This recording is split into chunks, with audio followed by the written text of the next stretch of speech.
Hello, my name's Michael Conneely, and this video is our Starwheel Astrology and Healing newsletter, Planets Summary for September 2020. There's also a very detailed blog and half a dozen add-on blogs and videos associated with this video. So, welcome to our newsletter for September 2020, and this video is a summary of the 2020 planet positions for September, their energies and meanings. It's a complex month and it's full of some very fraught and very strong energies. And by the way, before we go into the September summary, do note that as a special resource on my starwheelastrology.com website, there's a page for every month, and in that page are, there's the ephemeris of the planets' positions, their movements in this month in both Vedic and also Western astrology, charts for the full and new moons of each month, usually a chart for the first and last day of the month, and other significant charts. So if you want to look up the planet positions in Western or Vedic astrology, go to, in this case, the September 2020 month page. So let's just go through a very brief overall summary to start with. So, Mars and Uranus are transiting Vedic Aries. So this could be called an energy of violence and revolution, and to be handled carefully, utilizing these planetary energies to our spiritual advantage. I personally have found Mars transiting into Aries a beneficial energy so far. I've had more energy and it's in my 10th house of career. I've been achieving more. I like it. But of course, Mars in Aries can be handled very wrongly, rioting and so forth. And there's a lot more of it, as you'll hear when you get further down the newsletter, and if you read my special add-on blog and see the add-on video about Mars. So the second point is that the nodes of the moon change sign. They enter Vedic Taurus and Scorpio. And there's more about that further on in the newsletter. But the important note, given what's going on at the moment, that the instability of the nodes changing sign will increase paranoia. So obviously avoid engaging with that.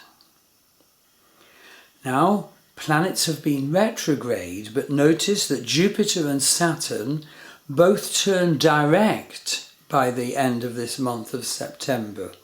So when a planet is retrograde, we're internalizing its message, we are dotting the I's and crossing the T's on issues left unfulfilled.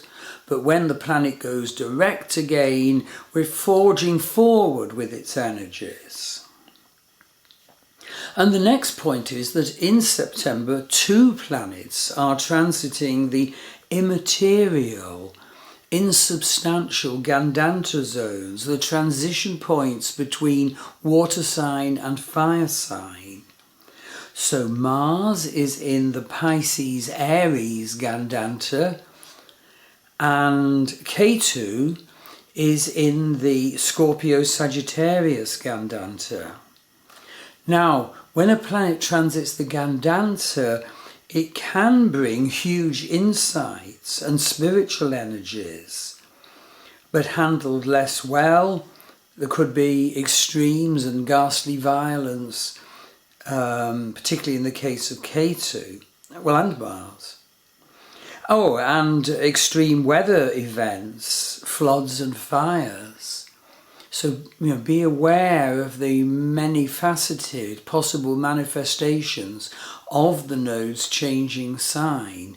And we talk more about how they'll get on in their new signs of Rahu in Taurus and Ketu in Scorpio later on. So, it is a month of uniquely strong energies.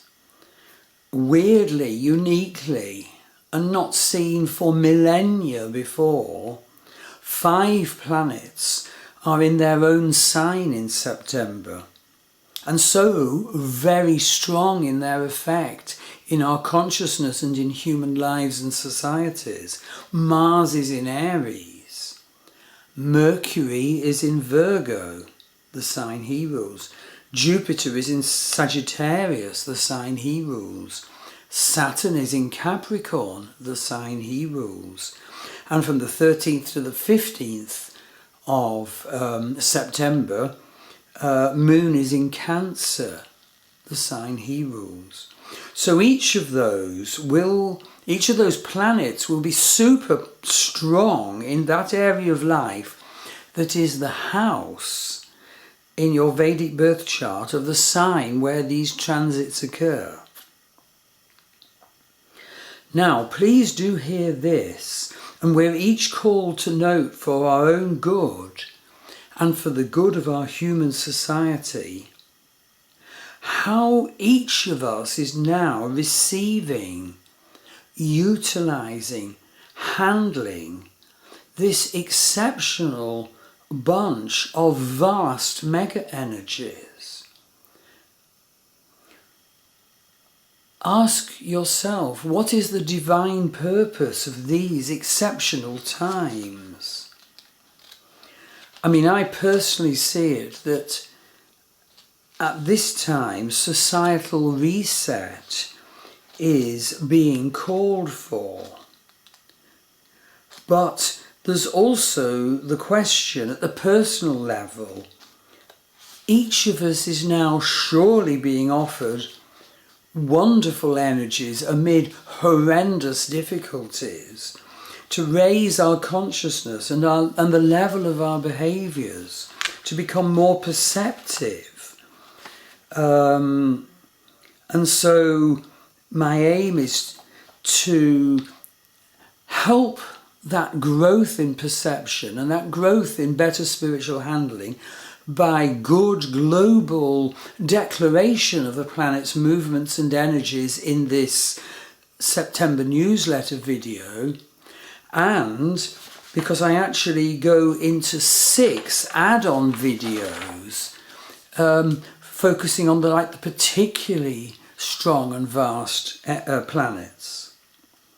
So do read the blogs and see the videos of the 6 detailed add-on videos and blogs that are also part of the Starwheel Astrology and Healing newsletter for September. So they are the wonderful Uranus, your banner of revolution. Number 2, Mars transits Aries, heal your inner warrior. Number 3, when Saturn is super powerful, how do we deal with that? Number 4, when Jupiter weakens, do work to increase your blessing. Number 5, the nodes enter Taurus and Scorpio. And number 6, Pluto, your shadow or your power. And I want to make another very important comment before we start going into the September details. I honestly feel at this extremely difficult and important crossroads time, it's super important to visualize what is the energy of each planet in the sign it transits now. And then consider carefully and ongoingly, how will you experience it? How is that planet manifesting in your consciousness and in your physical body indeed? And then we each need to go on further to seek to bring in a more enlightened perception of that planet and that behavioural script and that consciousness script within ourselves. Bring a more enlightened perception so that we can maximise the potential benefits and downplay the negative possibilities that come along with each planet, each sign, each nakshatra. And this very good and comprehensive declaration is the value of good astrology. It accurately defines the energies in our birth chart and the energies we will experience during any predictive period. But to get the value of that accurate description, well, the only real value is to seek to raise our level of consciousness, seeking to move our consciousness closer to a unity with the divine so that we can perceive our egoic scripts from that standpoint and minimize the negatives and maximize the positives. And we do this both in relation to the personality and destiny and life purpose described in our birth chart and in our predictive astrology. And September is a fraught month at the level of society, and the planets are incredibly strong.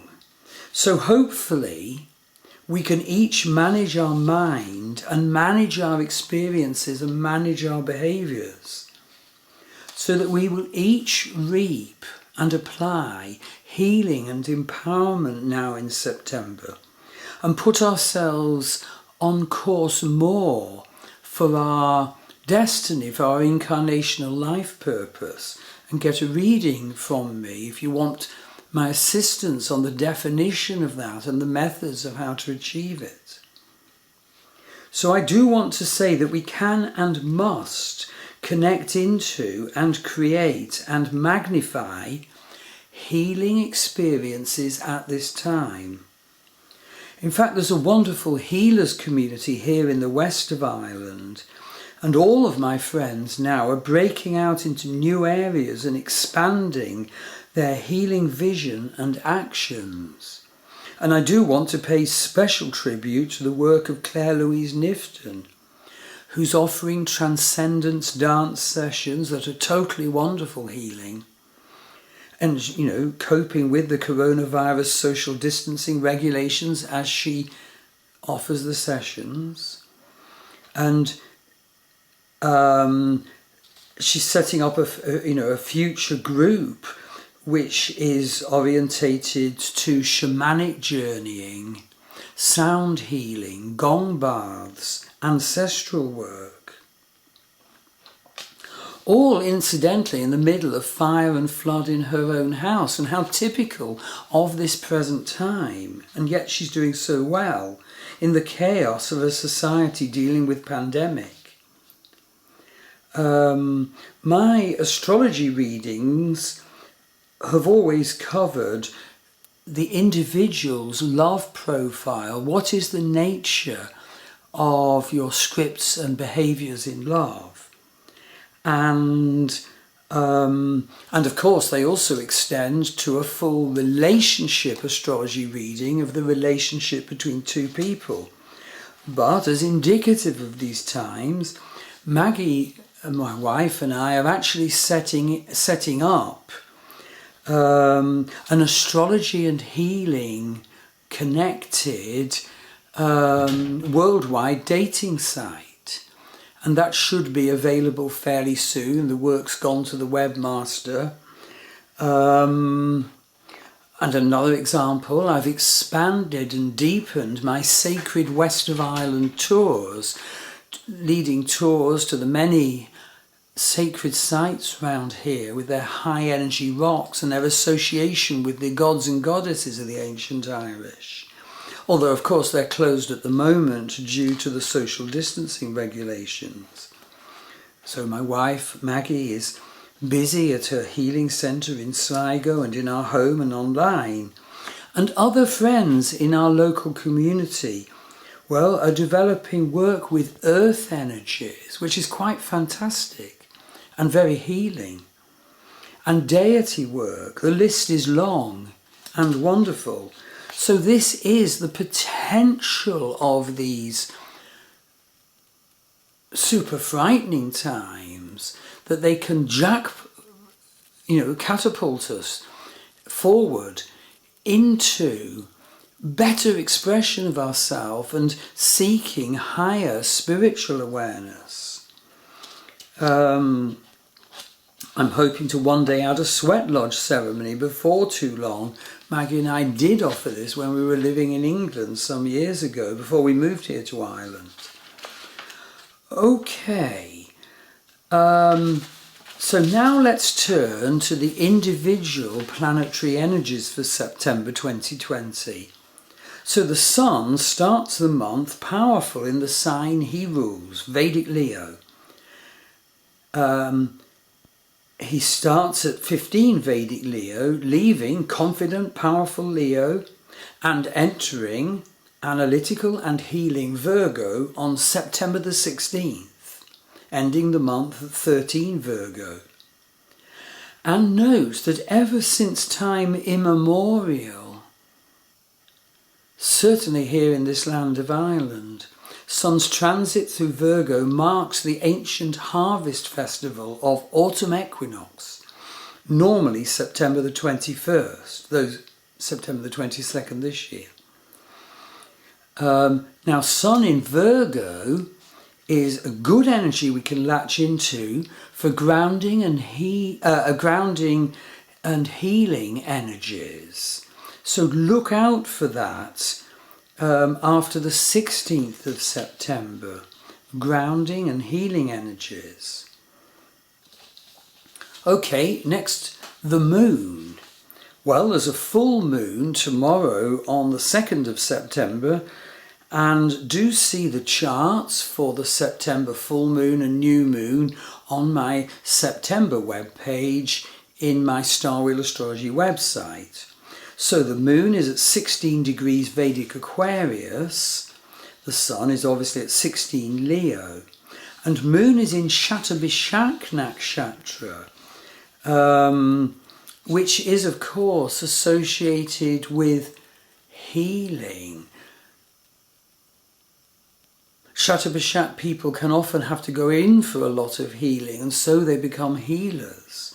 That is where the full moon is.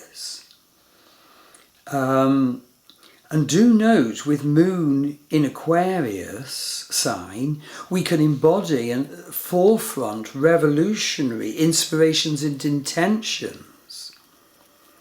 And do note that the Mercury of this full moon, though, is opposition Neptune.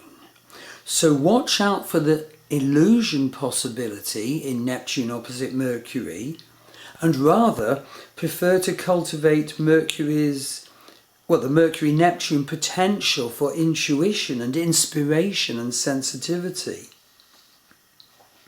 And above all, be aware that Rahu is the co-ruler of Aquarius, and this full moon is in Aquarius, so do watch out for complicated currents and shadow presences, anxiety and driven impetus for change at any cost at the time of this full moon on the 2nd of September.